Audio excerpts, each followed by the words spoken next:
Hey everybody, and welcome to another episode of the Sell More Book Show, episode 475. I'm Bryan Cohen from Best Page Forward, joined by Claire Taylor of FFS Media, and we don't edit here. So how are you doing, Claire? I'm doing great, Bryan. Enjoying our time together. Always, always. Always. Very similar, very similar. Yeah, I love getting to do the show. I texted you this You morning. did. I And was on my walk and I couldn't text back and then I forgot. oh, no worries. I'm just waiting for replies all day long from you, Claire, leaving me hanging last week's show. No, but I don't, I didn't need anything back. I was just saying how much I enjoy the show. I am glad that we get the opportunity to do it together, and so a big thank you. Well, you're welcome and thank you, Bryan. Sure, sure. All right, so That's the charisma people show up for right there. Man, they have wink. such good chemistry. Thank you, Bryan. This is not AI speaking. Someone said we were AI, or someone said I was AI on YouTube, and I'm like, thank you. Does that mean I'm perfectly rendered? Uh, am I in 4K? So you're saying I'm intelligent. Yeah, I know. I will ignore the artificial part. Claire, you've still got your classes opening up, ffs.media/classes, all your summer workshops. Is there one in particular you're the most excited for? Well, I love doing the author alignment workshop because that's where we use the Enneagram to make your author career much more pleasant and much more in line with who you are, much less resistance when you try to accomplish the things you're trying to accomplish, and a lot of clarity on what it is you're actually trying to accomplish because that can be extra tricky to figure out sometimes. Yeah, that is for sure. That is for sure. Well, I'm excited for people to have the opportunity to look there. And hey, I'm gonna give a little shout out for my little plug. I recently passed 5,000 TikTok followers, which I was Oh, very excited about. And hey, maybe it'll get banned, maybe it won't. But if you are on TikTok, I'm at Bryan Helps Authors. So go find me. I am posting every ding dang day, y'all. So that's nuts. yeah, yeah. I'm recording multiple things ahead of time, but I am posting every day. So, previous week's question. This was from a couple weeks back. This was when we were talking about the Ally survey. Are you surprised by the results of the Ally survey? How does it make you feel looking over the numbers? Robert Graver, my actual top TikTok fan, Robert Graver, says, quote, "It makes me feel hopeful for the future. It also makes me wonder how many lower income or zero income authors didn't take part because of their figures. In the report, just under 11% reported that they spend less than 50% of their time writing. If more part-time authors who have to work full-time jobs had filled this out, I reckon this percentage would be far higher." That's a really good point there, Robert. Yeah, that goes back to what sort of pool are we drawing from here? And Dharma Keller said the questionnaire only surveyed authors who spend the majority of their working hours on their writing business. So for those of who still have a day job, which postulate might be the majority of indie authors? Well, yeah, Yeah. yeah. Yeah. Good use of postulate there, Dharma. So I know, making me say postulate on I air. know. Ooh, live math talk rather than just live math. So Claire, I'm interested to see, as more people come in about this sort of thing. We still don't. We've made fun on this show of the AAP, American Association of Publishers, for the data that they post that does not have Amazon's data in it. But if we're, as the indie community, put out a survey that also is missing a great chunk of data, we have to take each with, as I like to say, a pillar of salt. Yeah, definitely. And ultimately, what you decide to do for your career is going to be irrelevant of what the majority of people are doing. So that's important. If you don't feel like you fit that mold, that demographic, that's okay. There are a million ways forward. Yeah, absolutely true. Absolutely true. There's no one way up the mountain. Let's go into our top story. Evil, good, or neutral? How can we use AI in our creative processes while still keeping humanity at the core of our books? That's the question Joanna Penn asks on her latest podcast. AI has been nothing if not controversial in the author community, with discussions around productivity, high volume output, and whether using AI as part of the process is cheating. Of course, there are questions and fears that we'll be losing the artistic human aspect of being an author. But instead of rejecting it, Penn suggests becoming AI curious. Quote, too many people are stuck in panic and fear or avoidance, but we need to move forward into curiosity and adaptation, as generative AI is not going back in the box. I intend to personally oversee and handcraft my books while also incorporating AI writing and creativity tools into my process, end quote. But how? By doubling down on being human. Write the books only you can write. Include personal elements that can come only from you. Create beautiful books which can rise above the digital abundance that AI alone creates.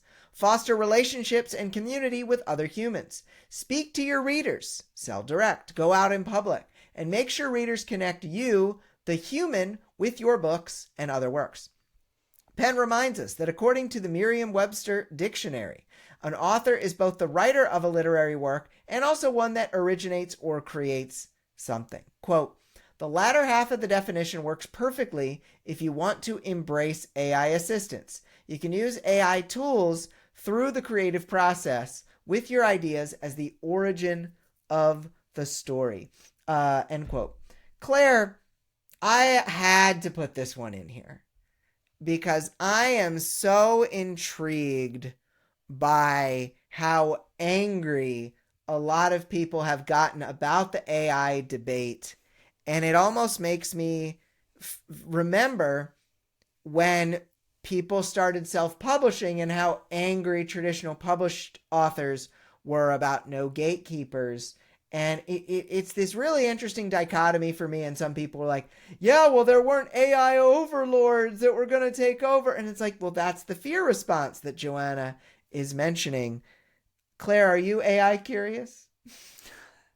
I'm definitely AI curious. I don't think that I am going to be able to stop this trend. And I tend to see new tools as opportunities to consider that can make what I am giving to my readers even better.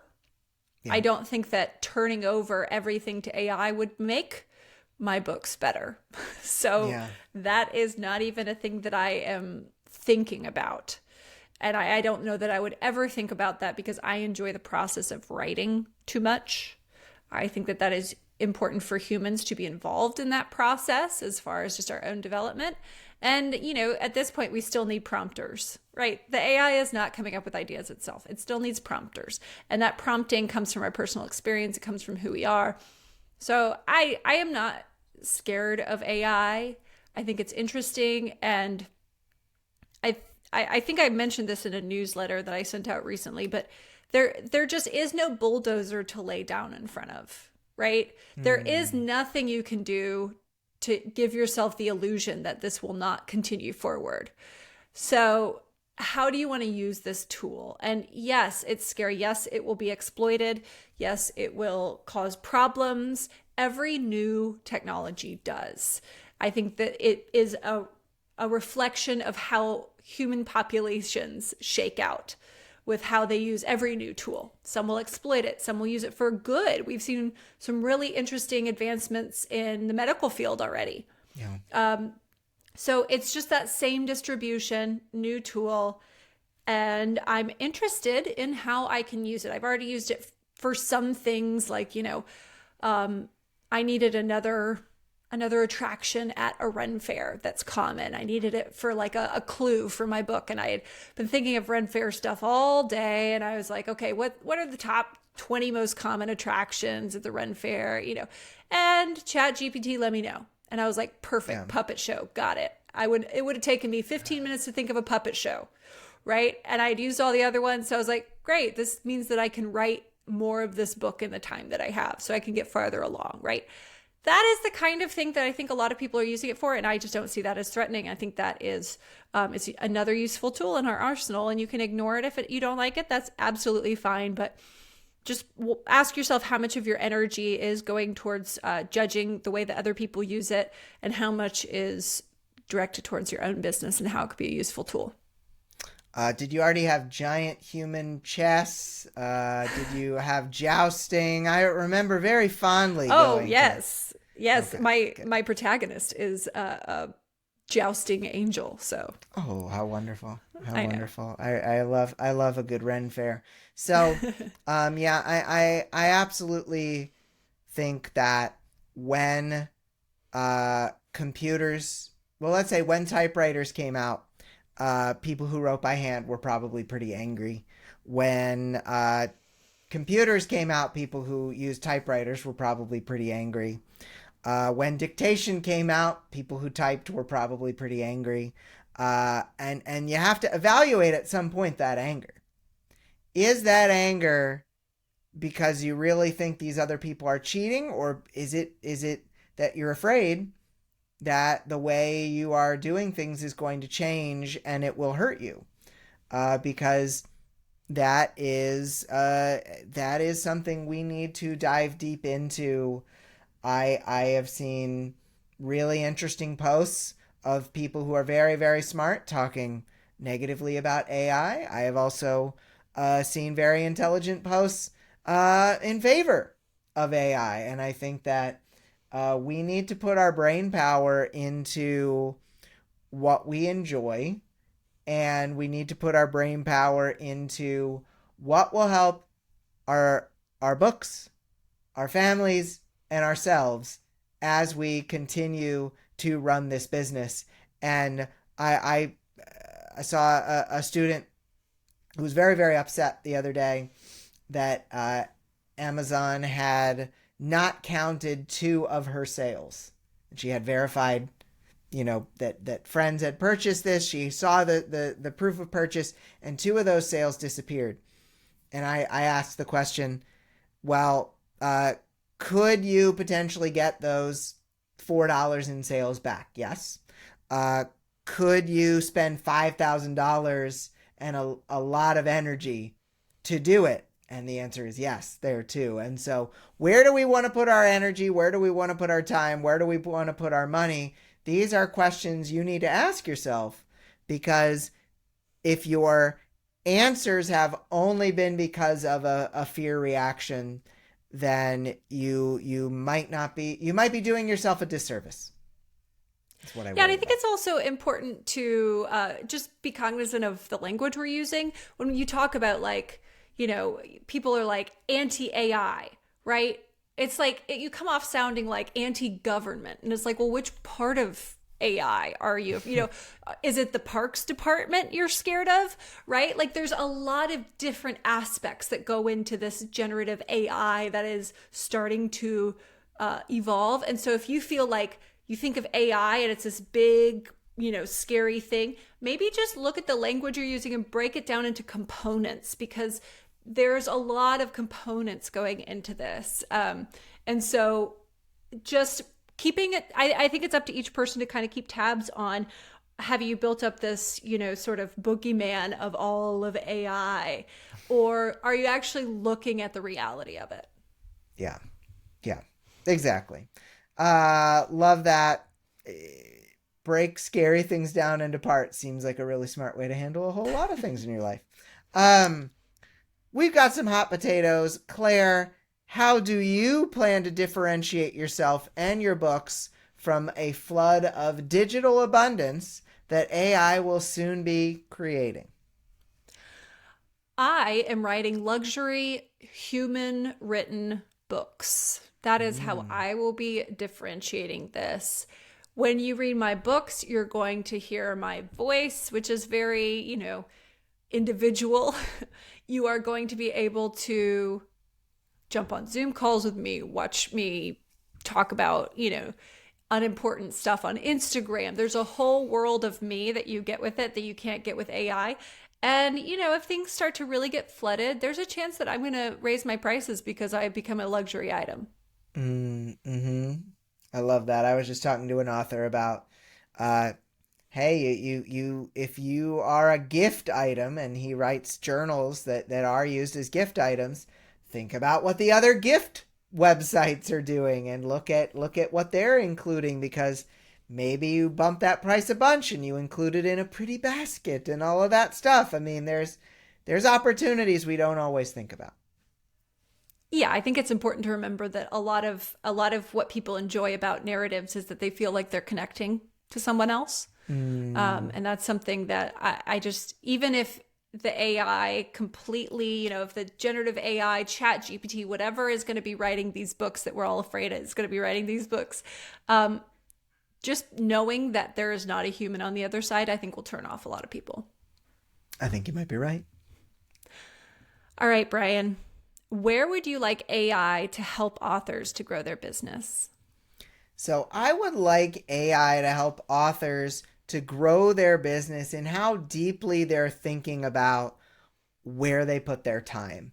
I think authors see that, oh, so-and-so used this tactic, so-and-so used this tactic. I need to do that because I saw them do it and I took this class and now I'm in their course and now I have to do it. But we get down that train, we're all the way down the track, and we haven't stopped to think, well, what do I actually enjoy doing? And I think AI is really beneficial as an idea generator. We just talked earlier about Ren Fair attractions as ideas that could come from AI. I would love more authors to use AI to help brainstorm what is something they could do to sell their books that wouldn't feel like marketing to them, that they would just enjoy. I think that would be a really great way for authors to use the technology. Awesome. Yes. I'm very focused on the joy right now, Claire. Good. Good All for about you, the joy. Bryan. Yeah. Thank you, Claire. Let's go into the lightning round. Pew, Yes. Pew. pew, pew, pa-choo, pa-choo. Bless you.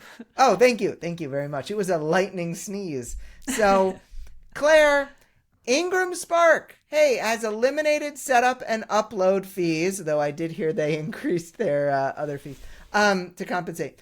And Spotify has dropped its 20% distribution fee from when you're ordering as part of Findaway. Will these changes help these companies to compete with Amazon? A little bit. Yes. So Ingram Spark eliminating setup fees, Spotify dropping distribution fees, all of these slight changes that we're seeing in the market are inching towards more competition with Audible, with KDP. Yes, this is what they are trying to do bit by bit to see where is that sweet spot of the least they can do, the least amount of money they can part with to get the most amount of authors using them. So I think it's smart. Very nice. Very nice. All right, Bryan, when is it worth it for an author to spend the extra time and energy to distribute via Ingram Spark versus just KDP print?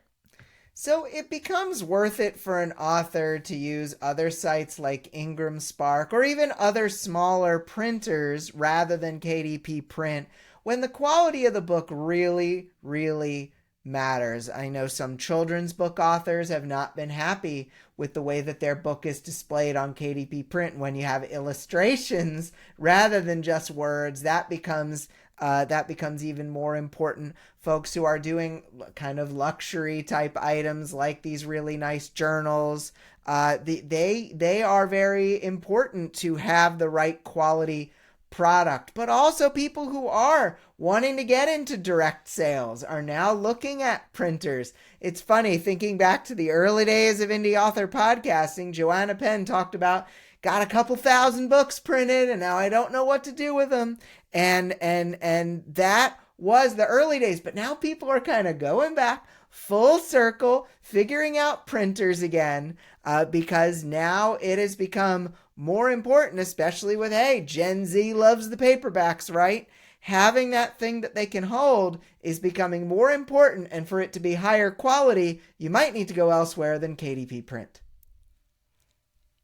Yes, absolutely. Or Ingram Spark. I'm having a lot of problems with the Ingram Spark books. There are other places.